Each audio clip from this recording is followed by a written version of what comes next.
Good afternoon, everyone. Welcome to the National Museum of the American Indian and to the Living Earth Festival. Welcome also to our webcast audience.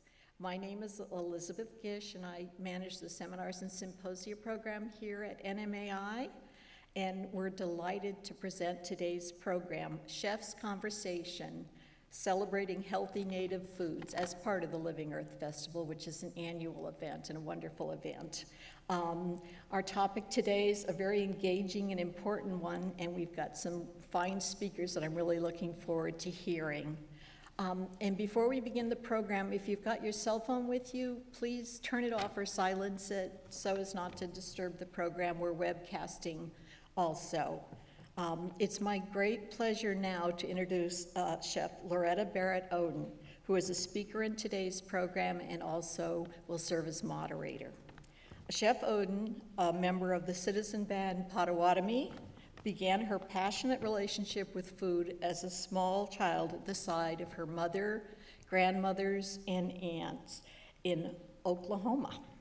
She spent most of her adult years raising her family, cooking, studying, teaching, and adapting recipes to preserve the culinary legacy of her upbringing. In the 1990s, she and her son, the late Chef Clayton Oden, opened the Corn Dance Cafe, the first restaurant to showcase the amazing bounty of food indigenous to the Americas. She has been featured on Good Morning America, The Today Show, In Food Today, and Cooking Live, and the following publications: the New York Times, Prevention Magazine, Sunset, Veranda, Food Arts, and National Geographic Traveler. She also served as a guest in the Robert Mondavi Great Chefs series and the 2006 Taste 3 celebration in Napa, and on Barbara Poole Fensley's PBS series, Savor the Southwest. Loretta was the host of the Emmy Award-winning 5-part PBS series, Seasoned with Spirit, a culinary celebration of America's bounty, combining Native American history and culture with delicious, healthy recipes inspired by indigenous foods. So we're really honored to have Loretta with us. Let's give a warm welcome to Loretta. Thank you. Thank you for those kind words. And coming out of the heat, it's really nice and cool in here, and there's going to be some really cool, perhaps sometimes hot conversations going on. I'm really, really excited with, that glowing introduction, and yet I'm here at the National Museum of the American Indian for the first time, and I'm so excited and honored to be here. And our discussion today will be quite lively, quite interesting. Just happens that there are 4 women chefs in the house right now. I love that. I love that. All quite accomplished. And I will rattle on forever and ever, but I do want to introduce our first speaker. Cheat sheets here. I travel so much that I kind of forget where I am, but I do know these lovely ladies. And Chef Terri Ami, she is Hopi and Navajo Dene. She has a deep appreciation and passion for the diversity of the food culture. She attended Navajo Technical University in Crown Point, New Mexico, where she earned her AAS degree in culinary arts and baking in 2010, and she can bake, I know. She's worked with Chef Brian Tatsukawa and Chef Robert Witt from NTU, as well as with Chef Sean Sherman. Say that, Chef Sean Sherman. That's easy for not me to say. AKA the sous chef. We've all worked with him in years of late, whose culinary focus has been on revitalizing the indigenous food systems in a modern culinary context. Chef Ami competed in the Chocolate Fantasy of Albuquerque competition on 4 separate occasions, and I missed all 4. Resulting in a second place award and not 1, but 3 first place wins. Her other awards include 2 silver medals in the Skills USA Restaurant Service Competition and a first place in the Intertribal Indian Ceremonial first annual dessert competition. Everyone needs dessert, and she can deliver. She also competed as sous chef to Chef Sean Sherman, there I go again, and together the 2 chefs won first place during an indigenous foods chef competition in Idlewild, California. I was there, and I was one of the judges, and the food was fabulous. Felicia was there as well. Let me welcome Chef Terri Ami.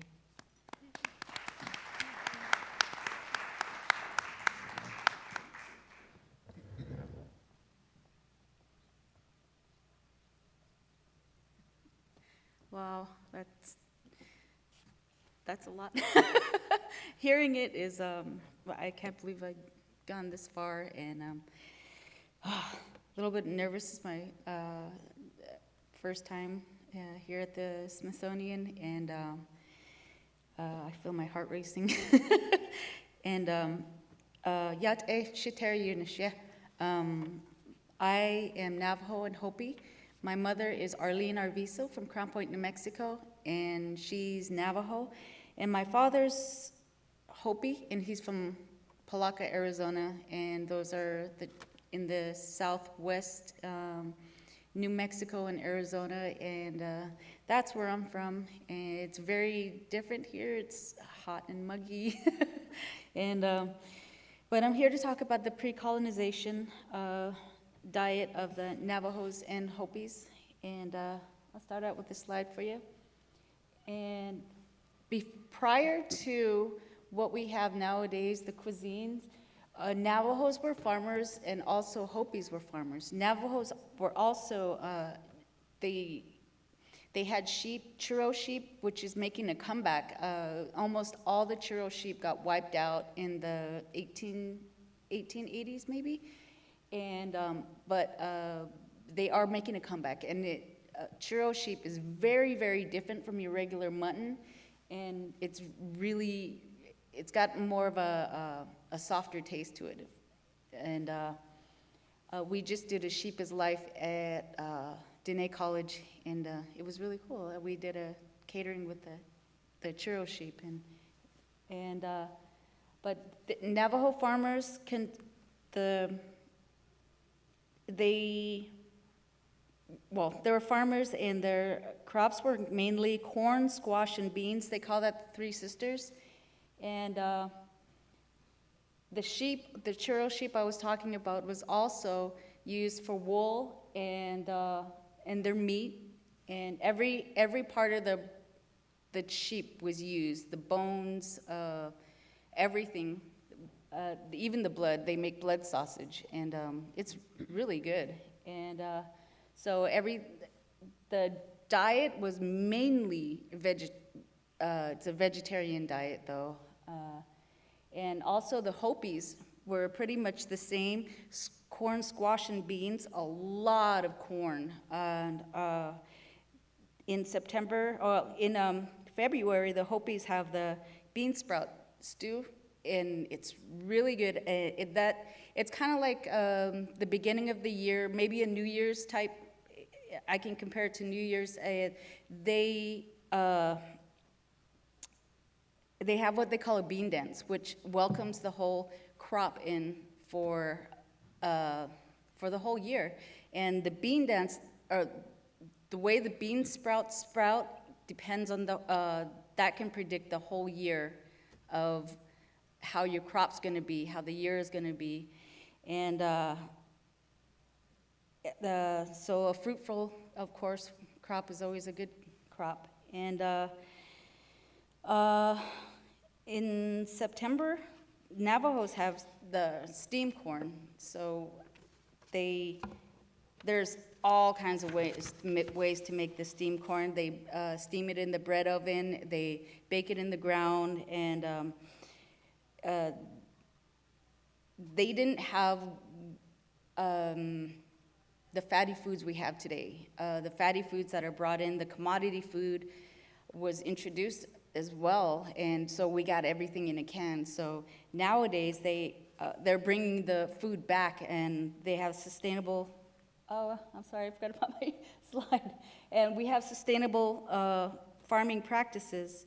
In Intertribal Agricultural Council, they harvest traditional foods stretching all over the United States through Alaska, and they harvest bison, salmon, apples, wild rice, corn, beef, even oysters, blueberries, reindeer, caribou, so whatever, a lot of the casinos, they use a lot of these traditional foods because the casinos are on the reservations, so they order from the Agricultural Council, and there's all kinds of split-offs from it, like the NAPI, the Navajo agricultural program, and that NAPI, they grow food on the reservation. They grow beans, corn, squash, pumpkins. We've been through a drought in New Mexico, so there wasn't,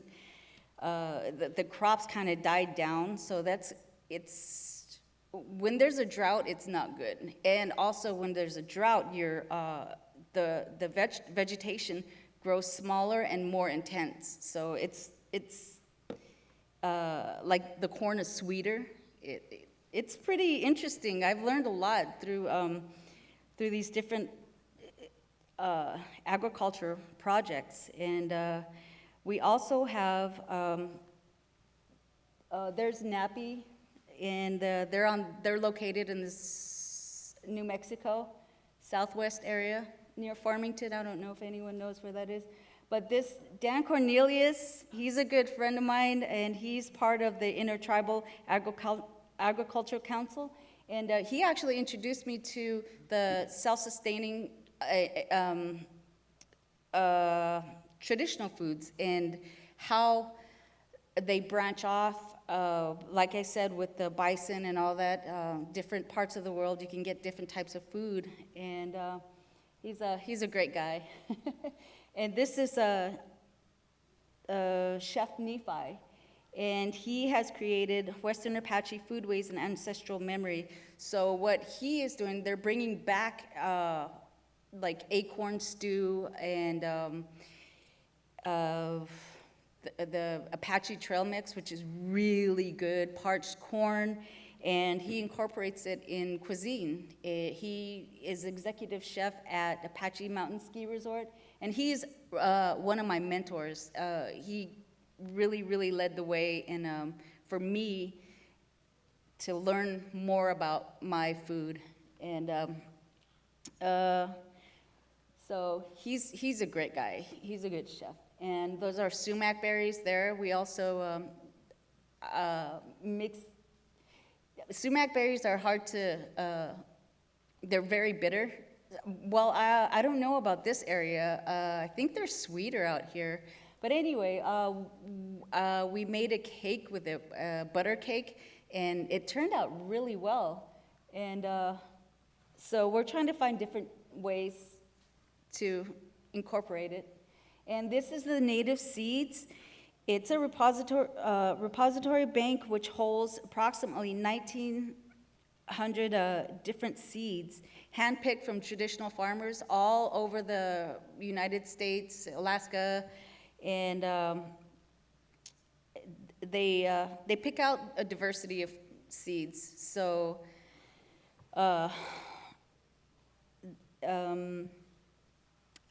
Navajos Navajos,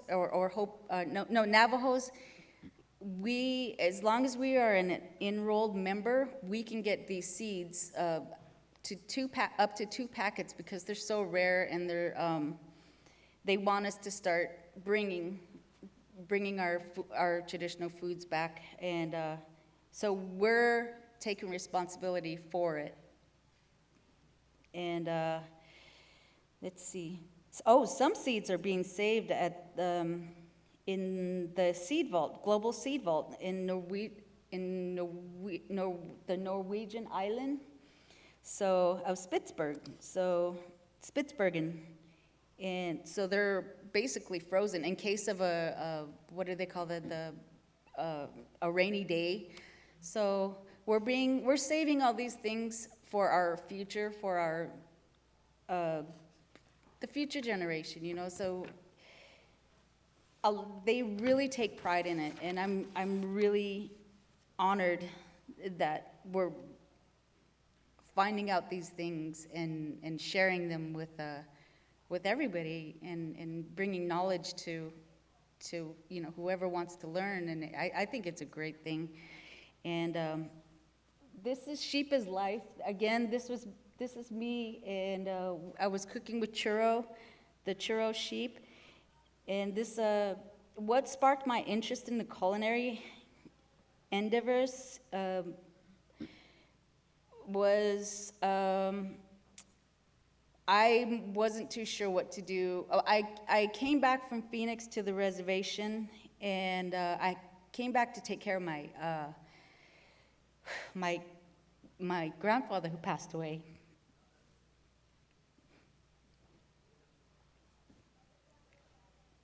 And helping my mother care for him was one of the best things that I've ever done. And I didn't know it was, You're doing very well. This is close to your heart, my dear. yes. And so sharing all this and learning about cooking, after he passed away, I just threw myself into culinary and wanted to learn as much as I could. And if it wasn't for him, I wouldn't be here. And, okay.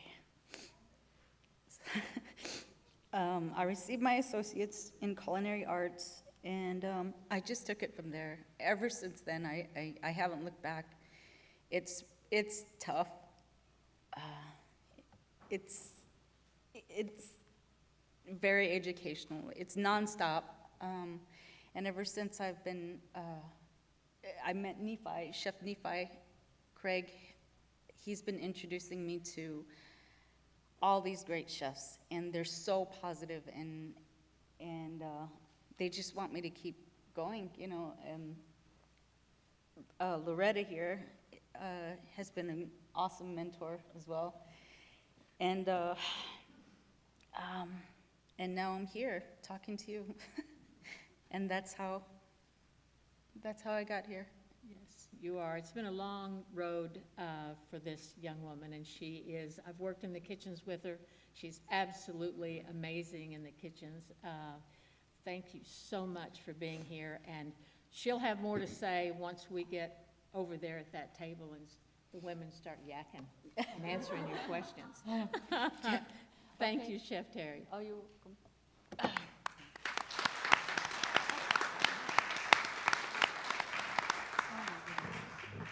Thank you so much.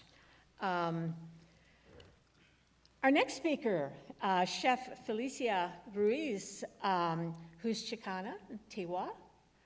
I've always lived in New Mexico for all of those years, and I get the languages and groups mixed up. Chef Felicia would best describe herself as a natural chef. She's a mindful eater and strongly believes in the benefits of healthful eating and the preparation of real food, with the emphasis on real. A native of Arizona, Ruiz's passion for cooking began at an early age, and she has cultivated a cooking style that has been influenced by her heritage, education, and a commitment to her beliefs. For the past 2 decades, she's been greatly inspired by her local and international travels. She spent that time studying various culinary techniques and increasing her understanding of the benefits of food as a natural medicine.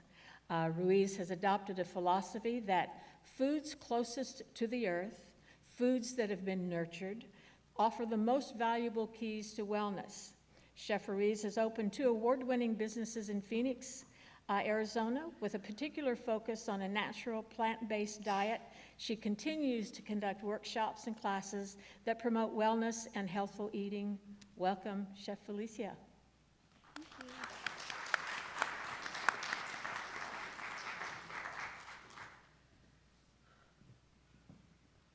Thank you, Loretta, and welcome.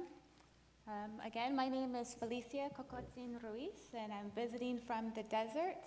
And like Terry said, it's much more muggy here. I think I left, it was 112, and it felt hot, but this is a very different heat here in Washington, D.C.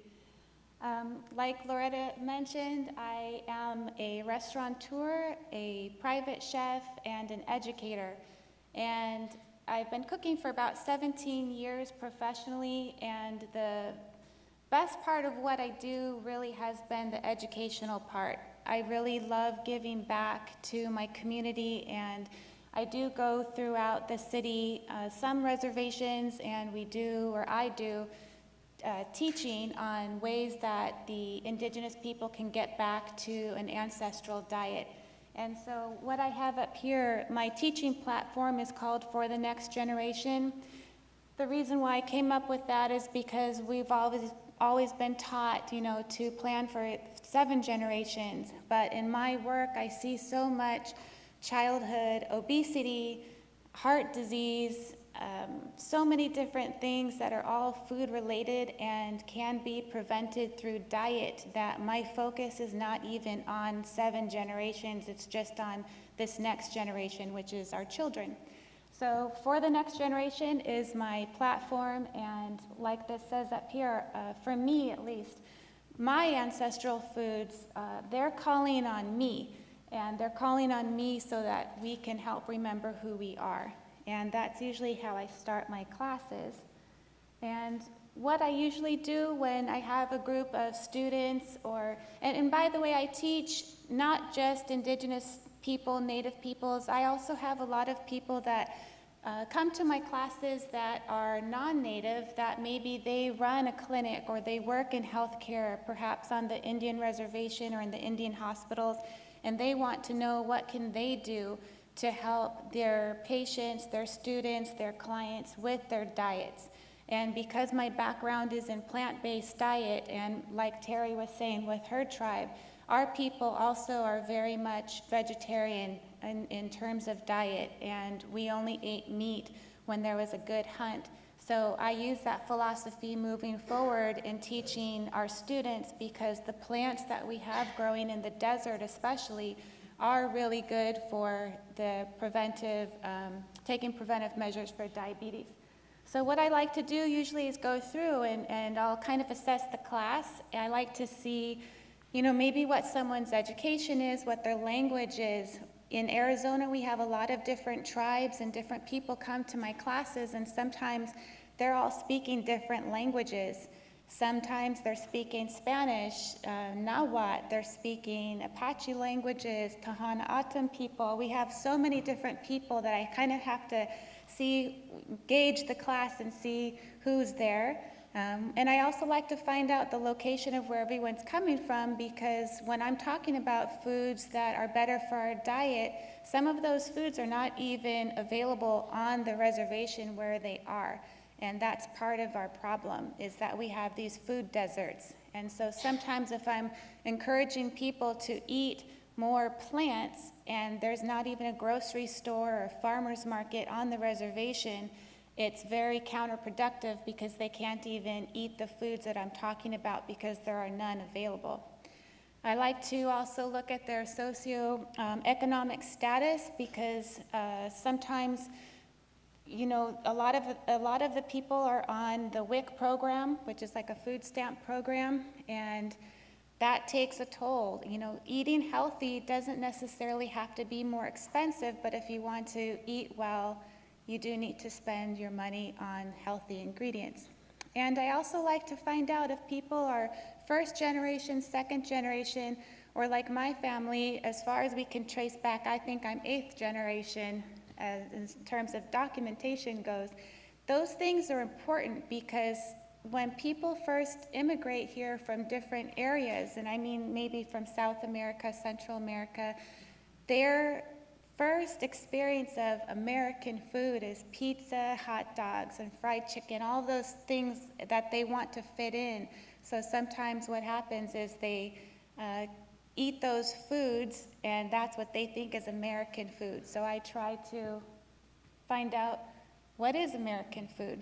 What is true American food? And just to give you an example, I went on Pinterest and I Googled Native American dishes, just so I could show you what people think is American food, Native American food. And as you can see, we have, I think, 3 different types of fry bread. Let's see, an Indian taco, and I have a corn and ancho flan. So I just wanted to put this up there because that's actually a question that I get asked as an educator and as a chef. What is Native American food? And so a lot of times I'll talk about it, but sometimes people will go and they'll Google these things, you know, Native American dishes, or maybe they want to make something for Thanksgiving or whatnot. This is what they think is Native American food. So we talk about authentic, traditional, and ancestral. So although in many places in the country, people do eat what is like a fry bread, and I'm sure many of you maybe have heard of it or tried it, it is now considered a traditional food because that was our grandmother's survival food, but it's not an ancestral food. And so I like to talk about that when I'm teaching people. We go through a list. So on my list here on the left, I have traditional food and ancestral food. And I like to ask people that are in my classes, what do you think traditional Mexican food is?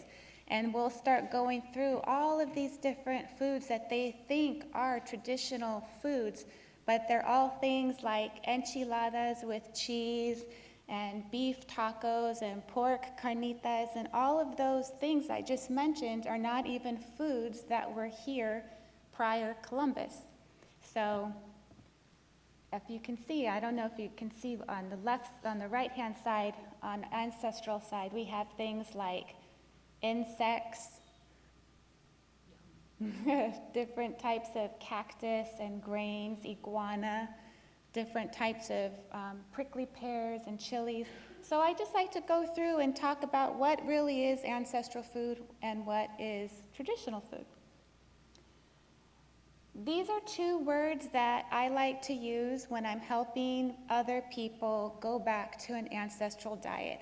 And this is also, these are 2 words that are also, they mean the same thing, but they can have very different meanings depending who you're talking to. So sometimes the word decolonize can be taken very harshly to some people. And I do talk a lot about decolonizing your diet. And to break that down, it just means to go back to a diet that was before colonization. Some people have a problem with that. And so when I'm sensing that, I like to use the word indigenize. So I encourage all of you guys to indigenize your diet because that just means you're including more of these amazing, true American foods into your diet. And you're not necessarily decolonizing your diet if you're of European ancestry.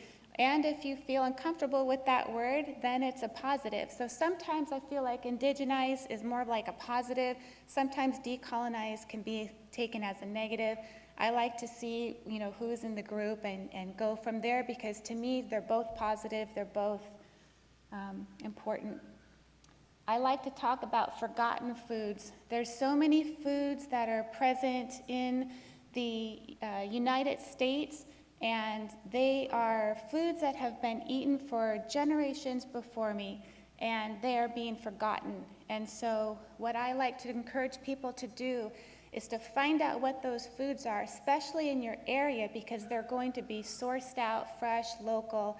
Do some research. You would be surprised what foods are available in your county, your city, your state that are forgotten native foods.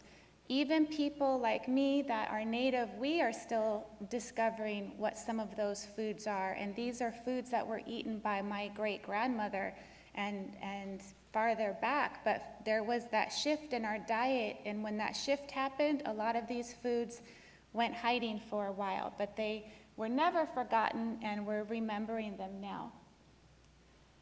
Substitutions. Because I eat plants and because I like tamales, I always talk about what are ways that you can indigenize your diet or decolonize your diet. So if you're wanting to experiment in your kitchen, you can do something like make your tamales but without the pork and without the cheese. And in this example, I have prickly pear cactus and I have some chilies, but I don't have cheese and I don't have pork or beef, but they're still prepared and steamed the exact same way that my ancestors did. So I always try to look for ways that you can do some substitutions. And basically, to end, I always like to tell people, I'm an inspired native. I don't cook native-inspired dishes. And I feel like there's a lot of people out there that are trying to bring these beautiful, forgotten foods, and they call it native-inspired. I don't feel like those things are native-inspired. I'm an inspired native, and I bring those foods, and they come through me, and they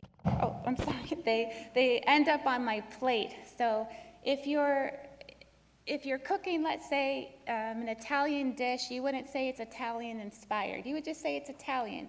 Or you're using Italian ingredients, which, by the way, most of the Italian ingredients are from Mexico, but I'll save that for another time. But basically, be inspired by native foods, but bring those foods to the light. And it's okay to say that it's a native dish. It doesn't have to be an authentic dish, but that is it. So thank you.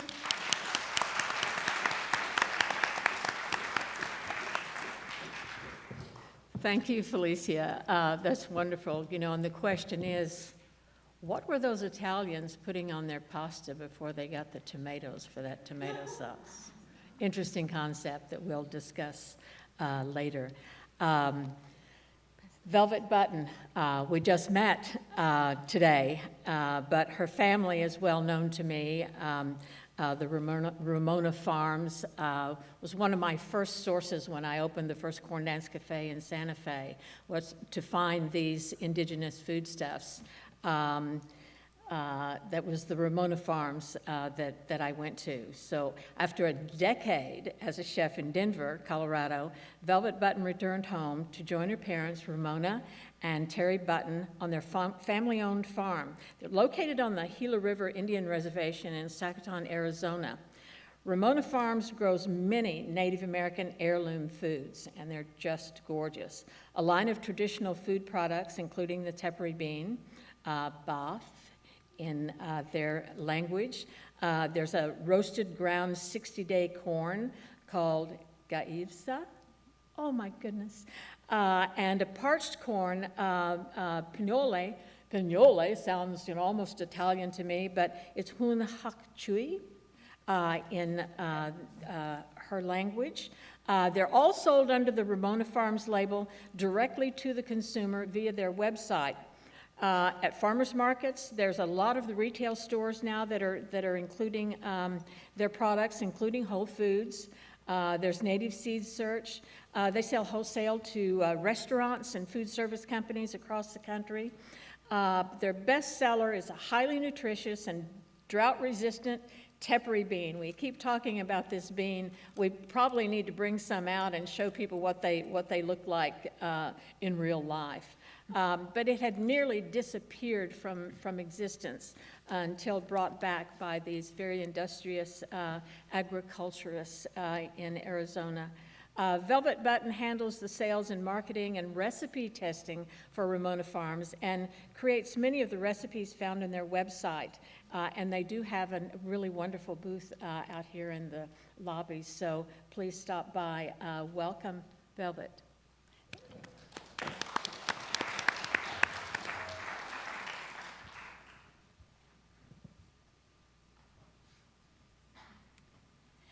Hello, everybody. Welcome. I am Velvet Button, and I am from Gila River in Arizona. It's an Indian community just south of Phoenix. and kind of between Phoenix and Tucson. And actually, the two great cities are kind of converging and meeting in the middle right at Gila River. So we have kind of a interesting location. We are a very industrious people. We have been farming for centuries, and my family, Ramona Button, my mom, and my dad, Terry Button, are from two different worlds. My dad is from Connecticut, my mom is from Gila River, and they met in South Dakota. My mom was a nursing student, and my dad was an anthropology student. And so anyway, they met out there, and here we are in Arizona. My dad followed my mom home, and they put their two different outlooks of farming, and they put them together, and we have Ramona Farms today.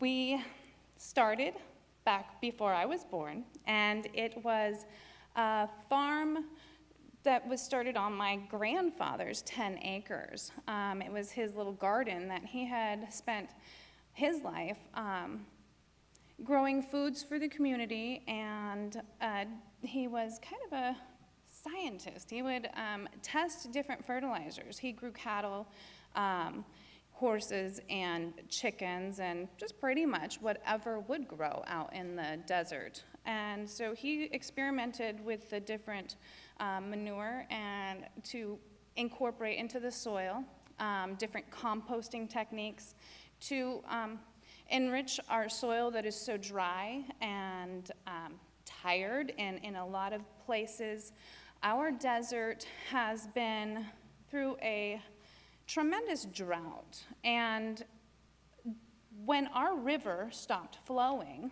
back in the way back, when our river stopped flowing, we had no water. There was a tremendous drought, and we had to survive, cut our mesquite thickets. So that left us with kind of a barren, dusty, dry, salty soil.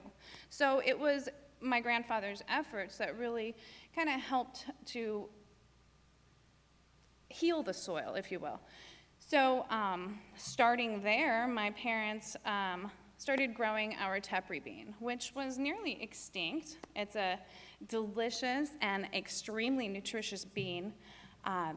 Has very high protein, very high fiber. Tepary, it's Tepary. And we call it buff or bavi, and there are 3 different colors available for consumption, although the plant is amazing in that a white bean plant might give a purple bean, a blue bean, a speckled bean. It's very pretty. I think there's something like 21 different colors that the tepary bean can be. But through cultivation and careful tending to the soil and lots of prayer, we have been able to grow the bean into or the bean business, or into an amount where we can actually share and get them out to our, not just our community, but the world community. And that has been really exciting. And there is, along with a lot of our food stories, it's a little bit sad sometimes, and our beans had kind of disappeared from our tables. My generation didn't even know what they were. So although my parents were working so hard to bring this bean back, reintroduce it to our community, was a bit of a challenge. We couldn't sell the bean because nobody knew what it was. And it was through my mom's genius to go around to different local schools, our community schools, our community hospital, and introduce the beans again in a new way. And through her efforts in educating our community, she's reached out to many different people, especially in the healthcare professions, because the bean is outstanding for lowering blood sugar, lowering blood pressure, and it's just wonderful for our trouble with obesity, because it is a slow food, easily digested, and it's just super versatile. It's something that you can put in everything. So it is kind of one of those no excuses foods. So through all of my parents' efforts in reintroducing the bean, and I grew up on it, eating it all the time, and sometimes I thought, oh my gosh, beans again. But that inspired me to grow up and try to incorporate these beautiful, wonderful health powerhouses into something that we would eat today, something that will interest anybody, not just people from our culture. So that has been an amazing amount of fun. I have created many things like chocolate mousse, and which is fat-free and delicious, and I use the tepary bean. I make brownies, I put them in soups and stews, they're just wonderful. We also have pima corn. We grow the pima corn, which is a 60-day corn, and that means it's 60 days from planting to harvest, so it's a short growing season, which is awesome and wonderful. We harvest, because it uses less water, so we harvest that after 60 days, and this particular corn is wonderful in that it has two different textures. It has a kind of glassy, very hard kind of flint, and there is also kind of some kernels that are kind of soft and floury. They are very powdery. So it creates very delicious delicacy, what we call gaifsa. Now, to create our gaifsa, we take the corn off the stalk after 60 days, and that we have to pick when the sugar is in the milk stage. So when that corn has its sugar in the milk stage, it's not going to be starchy. So that is why we pick it then. So we pick that corn, and that same day we have to roast it. Now we roast it on mesquite fire, and once that is roasted and toasted, we dry it. Now that is set to dry for about a month or so, and then it is shucked and ground, stone ground.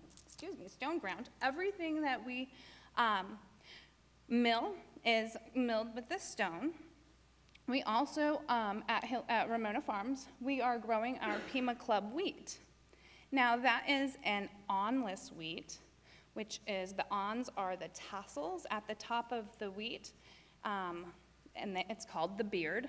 They're the little tassels that float at the top. Well, the Pima Club wheat doesn't have those, and it is a lower gluten, higher protein wheat, and it is wonderful for making biscuits and breads. Now, because of its lower gluten content, it is a little bit different in baking. It has, you have to add a little bit more leavening. It's a dense flour. Very good. And with these two grains, we grind them and create pinole, or hakchui. We have a hun hakchui, which is the corn, and that is just mesquite roasted and ground, and traditionally that's the runner's food, and that's it. It's the simplest recipe ever, the world's first fast food. Our runners, our messengers from each village, would carry a pouch with them, and this was back before horses and back before, of course, any other mode of transportation. It was just, foot travel. So they would carry a pouch with them, and it was a readily available protein source that was non-perishable. And it is a pure food, and so it is also okay to consume in small amounts during purification rituals or purification times. So that's been a wonderful traditional food. Now, excuse me, like these other ladies here, I am also a native who is inspired to cook. And I don't necessarily cook a lot of traditional foods or recipes because I didn't live hundreds of years ago, and I don't know exactly what we ate back then. But I do know what tastes good, what goes along well with these foods, And we were farmers. Most tribes, most of our indigenous cultures were farming. So we had a variety of vegetables, a variety of different tastes and flavors. Our desert is amazing in that it has so much to give. We have trees that we can eat from out in the desert, and cactus fruit. There's wonderful berries, and everything is seasonal. So eating seasonally is super important. I like to encourage that. I like to encourage fresh seasonal eating. So when you're collecting off of the desert, you have to pay attention to what is there, and it's not there for long. So it's really exciting. There's always something that you can incorporate into your meal that is straight from the desert. And a lot of our desert plants, because they live a stressed life with the heat and the weather, it is very potent in nutrients. So our desert foods are very good for getting in all of those vitamins that we now take a daily multivitamin for. So eating well, and like Felicia said, getting back to eating, what did you call it? Indigenize your diet, yes, and that's a brilliant terminology, I think. So I encourage you all to eat well, eat from the earth, and yeah, I guess that's really the best thing. This dish here, the second picture up there is a dish that I made. And that is with our Pima 60-day corn. It's a corn dumpling with a buffalo meatball, and that little green there is ivuk. That is a wild spinach that grows out on our desert in the late winter, early spring. Now, just after the first frost, that'll just start to emerge on the desert. And it is wonderful. It tastes just like spinach, but it grows on a little plant about this big. So it's a tiny little plant, loaded with nutrients. Very, very good. You can even eat the root of that plant. It's very tasty, almost like a beet. Tastes like a beet. And then, of course, many chilies, and then our tepary bean. Just about every dish that I create has a tepary bean in it because I love them so much. And they're very easy to incorporate into different things because they have a really forgiving texture. The white bean is really soft and buttery. The brown bean is nutty and has a texture kind of like a pecan, so it has a nice bite to it. And it's great for replacing meat in certain recipes. Like I make nopales tacos with the brown tepary bean or the black tepary bean, and it is not missed even by meat eaters. So it is a pretty delicious food. You can also incorporate them into desserts. I make chocolate mousse with our black bean, and I just use the black bean. I puree it with agave and cacao powder. So it's pretty simple. I find that cooking with fresh and ingredients that are, I guess, fresh and just from the earth, your food has a brighter flavor. I find less need for salt. I don't really have to add a lot of sugar to my foods. And I think that's because the ingredients are so flavorful.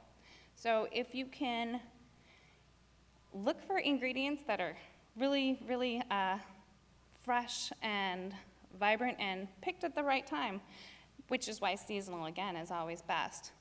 They'll have the best flavor and really brighten your dish. Anyway, thank you.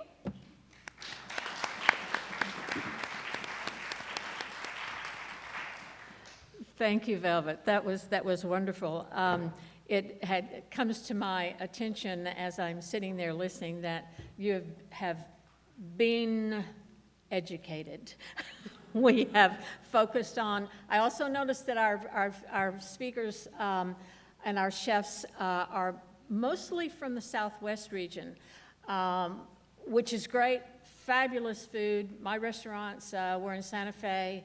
But the bounty of those foods indigenous to the Americas, extends from the far northwest coast to Tierra del Fuego. So we can't leave out all of those beautiful, the salmon, the foods all across the country.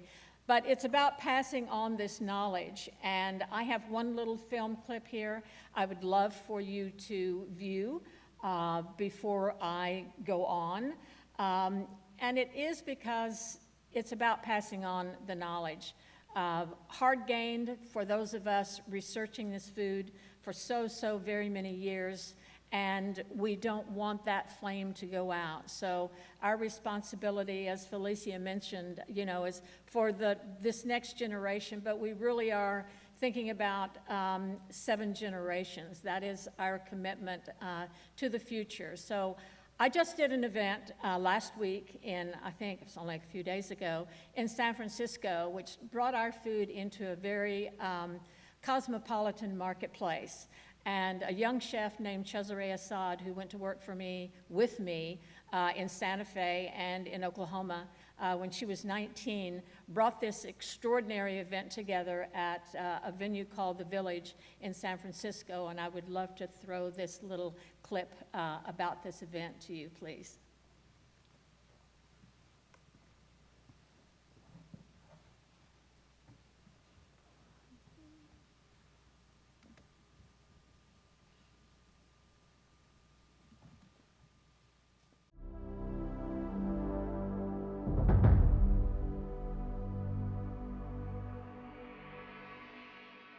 Cooking over fire is literally my favorite thing to do. To me, there's nothing better, than being outside, than being with the elements and having yourself a great meal prepared over it. The opportunity to do that with Loretta really kind of sealed the deal. We were able to really work together. She's got so much knowledge and insight, and I've sort of worked for a long time to develop interesting and different recipes, and having her with me to guide, especially around the indigenous food facts, I'll start smashing a sweet potato and then get an education lesson for 2 minutes about sweet potatoes and why they're important to us, and just the combination of those things, can't really beat it. Anyone that knows me knows that I find great joy and pleasure in finding food in nature. Being out in Cali, it's really sweet because there's just so much abundance everywhere. Oh, yeah. When foraging, I always like to impart knowledge, if you will, about kind of how to do it in a way that's respectful, thoughtful, and safe. When you're taking native plants, when you're foraging and taking these gifts from the earth, it's a really sacred gift that we're given, and it's important to honor it, because I think the food that's here growing for us is here for a reason, and that's really important that continues to happen. Every season brings different types of herbs and flowers and plants. Those things grow at that time for a reason. So I just like to encourage people to get out and understand that more, because I think it really helps us understand the cycle of life.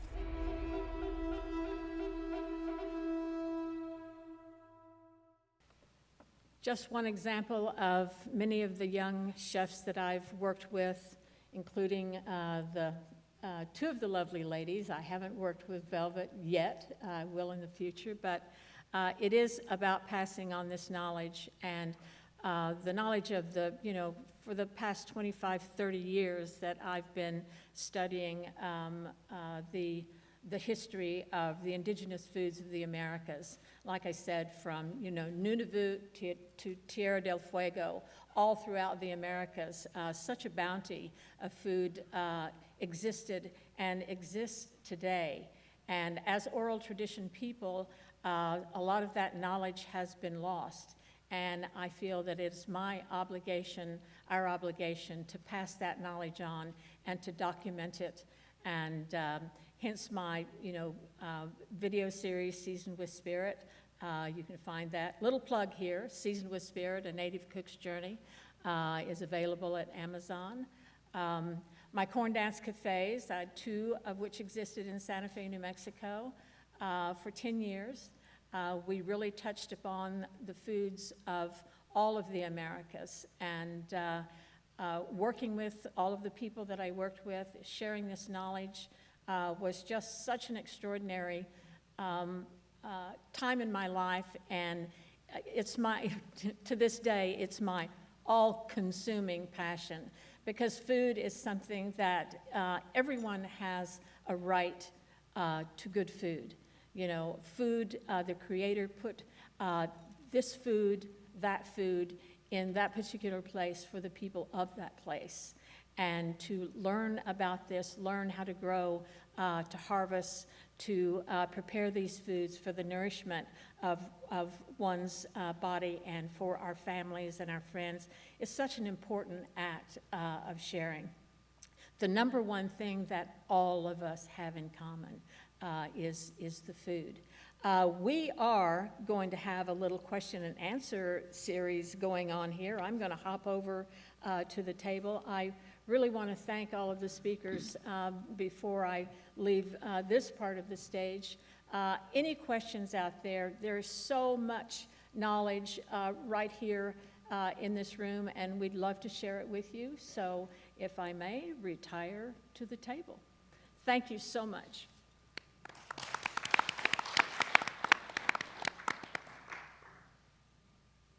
To come back and say one word. The Corn Dance Cafe in Santa Fe was founded by my chef son, Clay Oden. My grandson, Cash Oden, accompanied me, chaperoning me on this adventure at the Smithsonian and in DC, and I'm so proud that he's with me, and he can cook too.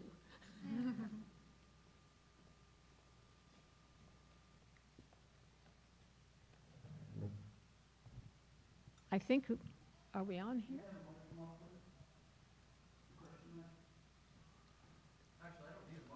Oh, yes, question. Oh, here we go. Why don't you go ahead, Bob, and then I'm going to start with her, and then we'll go over here if you don't mind. You guys can come up if you like to the mic for We questions. can't really see. Otherwise, but Bob, why don't you go ahead? Go ahead with your question. I'm Rob Roy, food writer, and I met with Pentagon this morning about water security. And so I was wondering what you all are in conversations about food security on those issues. If anyone can address that. Well, I don't know. Is this on? Can you hear me? I'm not really sure if I'm qualified to answer that, but as a daughter of farmers, I do know that water is super precious. Water is scarce just about everywhere. Water is precious and more becoming less pure. And we need to, I think, address where our water comes from and make sure that the water that we are receiving is clean, healthy, and clean and healthy, I think, are the main things. And we, as Hill River people, have recently acquired our water rights back. And I get asked all the time, you know, oh, you must be loving it, you're a farmer and you've got all this water now. Well, you can't really get what really isn't there. We have the rights to the water back, but we don't yet have the water because it's a drought. Arizona has a severe drought. So water is super precious, and I love the idea of conserving water, and of course, recycle's great, but I have concerns about sometimes when water is given to rural areas. It's not necessarily the top grade of water. Sometimes I believe, I don't know, I don't want to misspeak, but I think they call it A1 water, where it's not the best water. So I think that our communities, especially on reservations, need to have our water looked at and tested. And there are some areas on our reservations where they advise us not to drink it. There are some places on my reservation that when you turn on the tap and you pour a glass of water, it smokes or steams. So I don't know what's in it. It's not, I don't believe regularly tested. I I really don't know about the quality. I do know that it definitely acts differently than water elsewhere. I know that when I cook, beans don't cook. Sometimes they'll stay hard because of the high mineral content in the water. So yeah, there are concerns, I know that. But as far as the availability of water, we'd always like more. Food security actually, is totally dependent upon water security. The food doesn't happen without the water. I'm on the founding council of the Native American Food Sovereignty Alliance, and which is something we've been trying to launch for quite a number of years now, and it's kind of making its way forward. But without that water, we all know that drought is huge in the desert areas.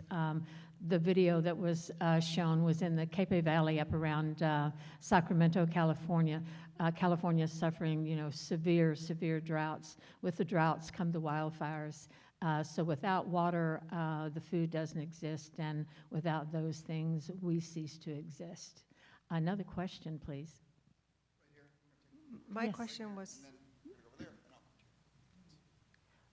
when Amy talked about native seeds, and then you talked about Native Seed Search, they're the same organization, and is that a nationwide? I was aware of it when we lived in Tucson, and there was the Native Seed Search store that we could go and look around and buy wonderful native things that were made from those seeds. But is that a nationwide organization? Yes, Native Seed Search.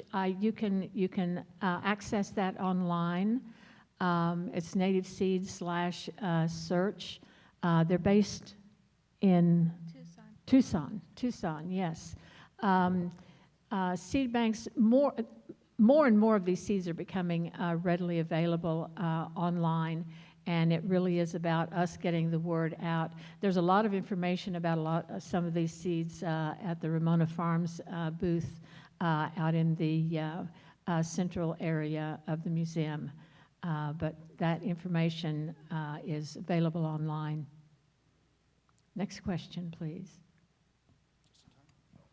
Thank you. Let's see, two quick questions. One, are there any good cookbooks you can recommend which combine the education and some of the recipes, whether you have the exact perfect ingredients or not? There are there are a number of great cookbooks out there. When I first started researching native foods, indigenous foods, I wanted to stay really, close to as authentic as I could get. I'll try to name them off. You'll have to. The first book I really came across was a book by Beverly Cox called Spirit of the Harvest. It's a beautiful book, very, very well written. In the earlier days, I was really able to access a lot of really fun kind of commodity cookbooks. So we see a lot of the commodity food program ingredients in there. We laugh amongst ourselves about commods or commodities. This is how so many tribal people survived during the relocation years, and it was usually, white flour, sugar, lard. Those pinto beans were in there, so I think that was one of the few nutritious things in the package. And that good old commod cheese. It's like an American cheese food product that I have a couple Cree friends that laugh about. You can form that into a ball, and it will actually bounce. But that's one of the reasons we have, such disturbing health issues in Indian country. Type 2 diabetes is just off the charts, the highest of any peoples on the planet, and it is really, especially amongst the desert people, because they kind of stuck with their traditional foods for longer than a lot of the tribes that were forced out of their homelands.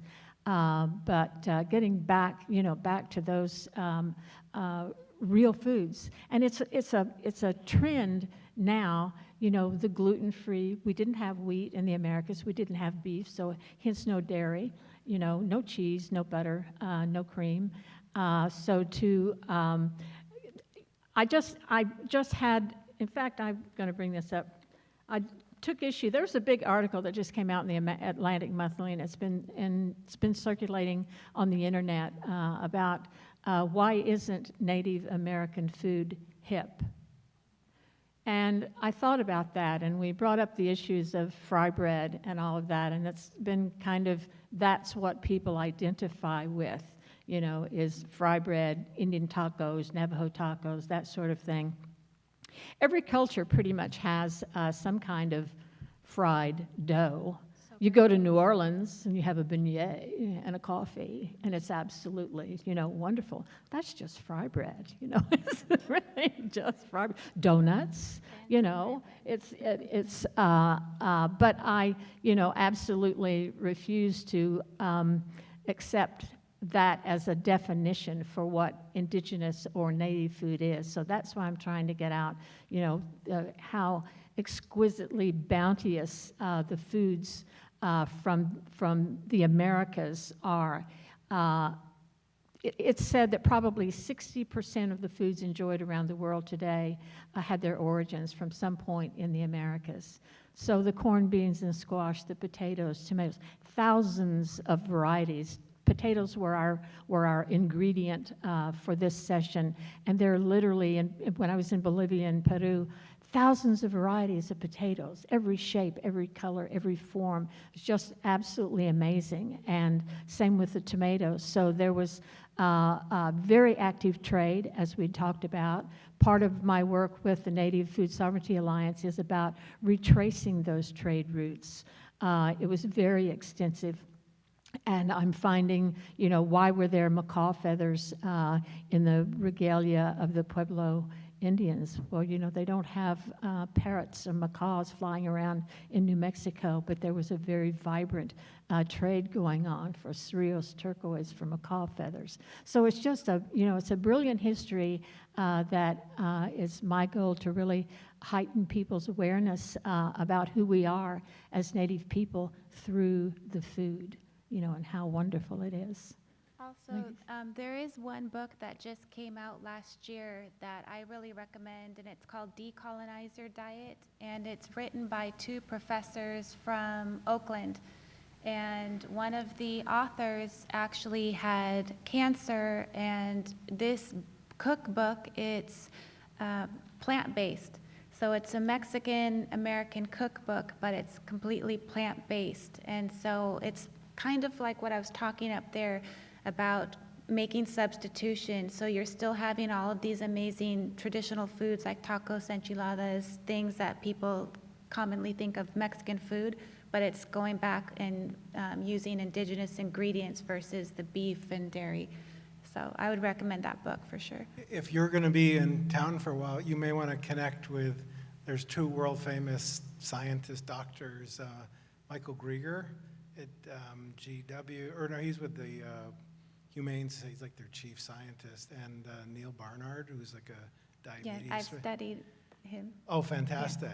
Yeah, I mean, their stories are totally inspirational and what they're contributing and to connect. Yeah, my background is in plant-based nutrition, so like Dr. Ornish and Dr. Barnard and all of those are not in terms of indigenous food, but they encourage eating so many different plants, which are all indigenous, foods. So. But like how to connect science with the culture would be really interesting. Thank you.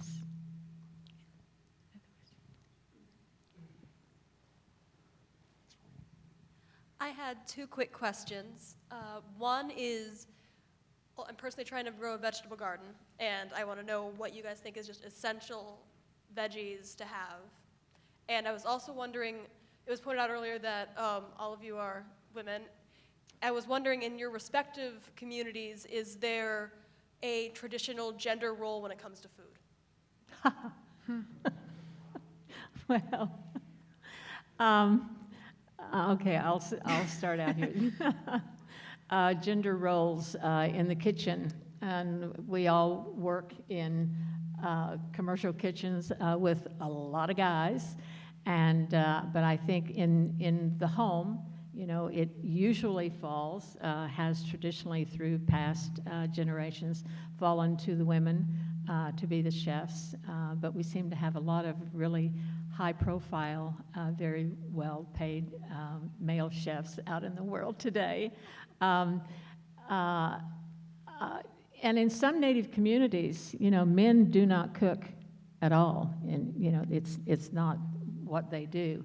So when I first opened the restaurant in Santa Fe, I was trying to find Native chefs in the kitchen and couldn't find any. You know, it was my son and you know, a couple other guys, and then we started training people. So with programs like at Navajo Tech, some of the other programs, we're getting more and more and more women in the kitchen.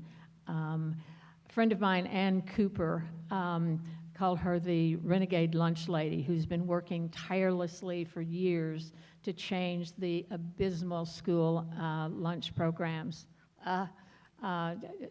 She wrote a book that's out now in paperback, and it's called A Woman's Place is in the Kitchen, which, you know, everyone said, ooh, that's a little rough, but it really is about a woman's place is in the kitchen and what an impact. A lot of from Nora Pouillon here, Nora's in D.C., a lot of Alice Waters, a lot of women throughout the last, 30, 40, Julia, of course, who turned, you know, a lot of people into chefs.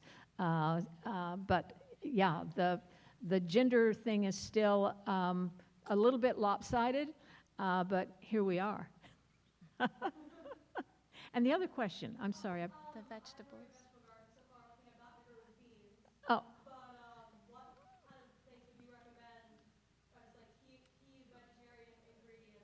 Well, let's just tell that little Three Sisters story. You know, it's corn, beans, and squash. It's kind of the trilogy of native farming and agriculture. I think each tribe has a little bit of a different story about it, but I grew up growing corn, beans, and squash together because it works. So I just draw a big circle in the dirt and make a trough for the water, mound up the center, stick a few holes in there and plant the corn and the bean and the squash seeds. And as the corn is notoriously difficult, a little bit difficult to grow, but the reason they work together is they're companion plants. So the bean uses the corn as a trellis. That bean also fixes the nitrogen in the soil that the corn depletes. The squash kind of grows down low with its big wide leaves. It smothers out the weeds. It holds in the moisture. And that's how I grew up planting, corn, beans, and squash in the garden. But lettuces and amaranths, and the amaranth and the quinoa, they're not only beautifully decorative in the garden, but when those gorgeous seed heads come out, you can tap them and harvest the seeds. We just used at this event in San Francisco, we did popped amaranth as a topping for one of our dishes, and it pops beautifully. So yeah, there's some really beautiful plants out there. Look at the Native Seed Search website. You'll see a lot of, and Seeds of Change has a beautiful catalog out with a lot of heirloom and indigenous seeds available, and for different zones, different planting zones as well. And also, Loretta, thinking about seeds, when you're looking for seeds, something that I talk about with, my students and other people are what's happening, and I'm not sure if this is something your farm's concerned about, but with Monsanto coming in, they're also patenting a lot of our tribal foods, and they're taking on our names as a patent for their seeds. And so it's very important when you're choosing seeds to be sure that it's actually a seed from that tribal land or that reservation, that it's a true seed and it's not a seed that Monsanto is labeling, let's say, we'll just use my example, a Tiwa, let's say they're going to the different pueblo and they see that there's this, type of corn or chili that has been growing for generations. They go in and they basically buy this seed and they purchase it and they put a patent on it, and then we can no longer even claim that as our own. It's now theirs. So when you go and make that choice, it's important to make sure what you're getting. And that's precisely what our Native American Food Sovereignty Alliance is about, and what we're trying to address. From the wild rice up in the Great Lakes region, where my tribe is originally from, we kind of took a hike down to Oklahoma with a lot of other tribes from all over North America. But there's no comparison between the wild rice that grows naturally in the lake regions. It reseeds itself. It's very gently harvested in canoes and knocked into the ripe rice. I keep having these tongue twisters today. Falls into the canoe. But that paddy-raised rice is just a totally different animal, creature. That shiny, black, hard rice that you see on the grocery shelves. And it's something called like Big Canoe or something. So it's kind of indicating that it's a native wild rice, but it really isn't. So just be mindful and read those labels rather carefully, because Monsanto and the GMO thing is really pretty scary. Most seeds that you can buy that will usually say, I believe, like native, non-GMO, but then there's also new certification that it'll say native owned and operated, or native, so that you tribally owned. Right. Yeah. And those usually are seed savers, so that's important.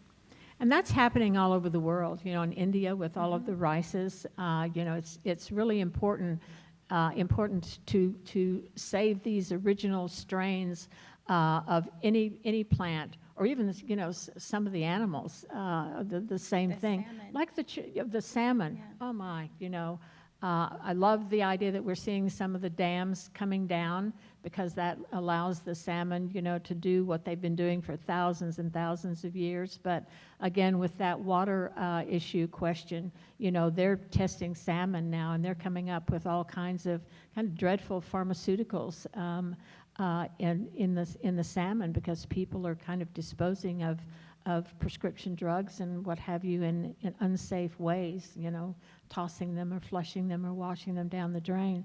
So we have to be very mindful of what we're doing with the earth and the water and the air that we breathe. The mining, the uranium mining on the Navajo reservation, there's a lot of arsenic in our water. There's a lot of uranium in our water, and it's not safe to drink. I mean, there's days that I turn on the water and it's brown, and it's just like that, No, it's not. Water's not like that, but it's scary. Once they don't want on the reservation, they don't want people to know about the water, about what they're serving, and that's what I'm giving out to my people. So I'm very particular about having a water filter in our school, and so it's what I'm giving, what I'm serving, and it does concern me, and I'm glad that I'll tell anyone who's listening, so it's a lot of the uranium. It's amazing. It's what's in the water. Well, and it's not just reservations either. Look at what's happened, in Detroit and different cities in Oklahoma. Earthquakes, we're having numerous earthquakes on a daily basis from the fracking. I grew up in the oil and gas business in Oklahoma, and but that same fracking that's causing the earthquakes is also affecting the aquifers. So that water is, definitely being affected. by these, industrial processes. Well, how is our time? I'm not, yes, you, Take this one, and then we'll have one more question after that. fabulous. One right back there right now. Yes. I was glad to get the name of Ramona Farms as being a good place for Southwest indigenous foods. Are there any websites, Loretta, or your guests could recommend for indigenous foods from other parts of the country as well? Oh my, yes. I would suggest maybe going to Intertribal Ag Council's website.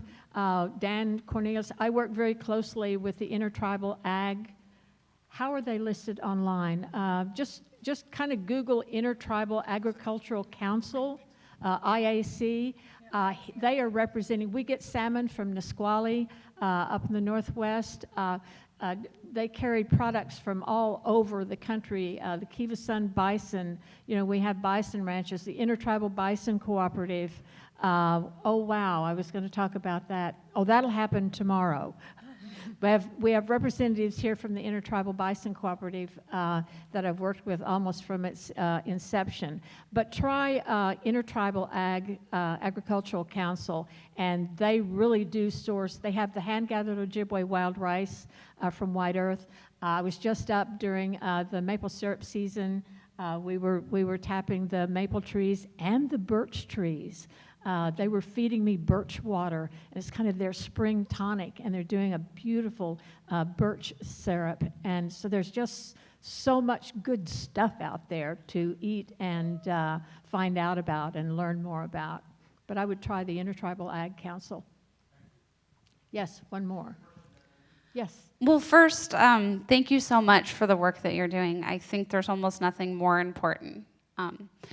And I wasn't able, unfortunately, regrettably, to be here for most of your talk, so I hope you haven't already addressed this. But I'm wondering what tips you would recommend for getting young people, our children, interested in gardening, and how to better sort of share those techniques and how to garden with young people and get them excited about it, because there's a lot of knowledge with gardening. And I think a lot of us aspire to be good gardeners, but there's a lot of know-how. Oh, it's so easy. It's so easy. It's one of the most, wonderful things that I do is, going into schools, and the younger we can get to the children, the better. They are so eager to learn, and we'll do these little box gardens. I mean, you can start a garden in a flower pot or in an old tire or, some kind of a box garden, but the kids will get out there and we'll plant the seeds, and we'll go back inside and we'll start doing another project, and then we'll go back outside in like 5 or 10 minutes, to look and see if the seeds are growing. And I grew up with a huge family, and everyone had a garden in the city, in town and out. Someone had some size garden growing, and there's something so nurturing and that just makes you feel so good to get out there and I always take my shoes off. I have to garden barefoot. I like to be in contact with Mother Earth, but to get your hands in the warm soil and to plant a seed and, water it, nurture it. I talk to them, the whole thing. Ceremonially, we would always, pray at planting time. We sing and dance for the rain. We give thanks in song and dance for the harvest. So it's really about, it's such a comfort to just go out there and buy a little herb plant at the wherever you can find it. Grow some herbs on your windowsill. It's so easy to do, but the children, the younger, the better, and it's really about getting into the schools. Hence trying to, improve these school lunch programs, and as all of these young chefs are coming up, we really need to get them into the school systems. Even at the federal level, we need to get into the school systems and do something about the atrocious food that we're feeding our young people. And there's nothing better than planting a garden out in that asphalt playground. The kids don't even play on dirt anymore. But we build these wonderful little box gardens, and the kids love it. They absolutely love it. I was was going to also mention that if you're trying, or at least my experience is if you're trying to teach like preschoolers or kindergartners, their attention spans like this big, is to start with something that grows very quickly, like a radish, because once they see that it's how fast it grows and they get to eat it, then they're more excited to start growing other things. But if they're waiting for a prolonged period of time, they kind of lose interest. Yeah, radishes, were really one of the first, although it's not indigenous, it's still a great plant. And they grow so quickly, and lettuces as well. All kinds of lettuces, little leaf lettuces grow really quickly, and they can harvest them. So if they have a radish and a lettuce, they can make their first salad. It's really fun. Any other questions? Yes, ma'am. I went to school at Navajo Technical University. When I first started, it was really small program. It's grown and grown and grown, and we are now ACF certified, so we're up there with La Cordon Bleu, American Art Institute, is it? The culinary in New York. What is that? Oh, AFC. Yeah. The CIA. Yeah. CIA, there you go, yeah. And Culinary Institute of America. And we have a lot of opportunities. Us being a minority school, there's a lot of opportunities. People request for us to come out and do their catering. So it's a great program and a lot of hands-on. It is. It's not easy. It's not easy being a... We have a lot of help at a lot of our intertribal ag food summits. We have a lot of help. We have Navajo Tech brings in students and other tribal programs that are starting newer culinary programs. We have those students come in the kitchen with us, and we need those extra hands, and then they get a chance to really experience food at kind of a higher level of formal service in some of these big fundraising dinners that we do. So we're trying to teach them and pass that knowledge on. I just finished the fascinating book, Life on the Line by Grant Achatz. He's such a one of the best chefs, and they said they're going to make a movie out of it. Oh, fantastic! Yeah. But it was so interesting to learn about the whole industry.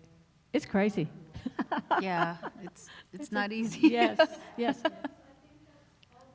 All right, thank you. I'm not watching my watch. Thank all of you so very much for joining us today. Thank you.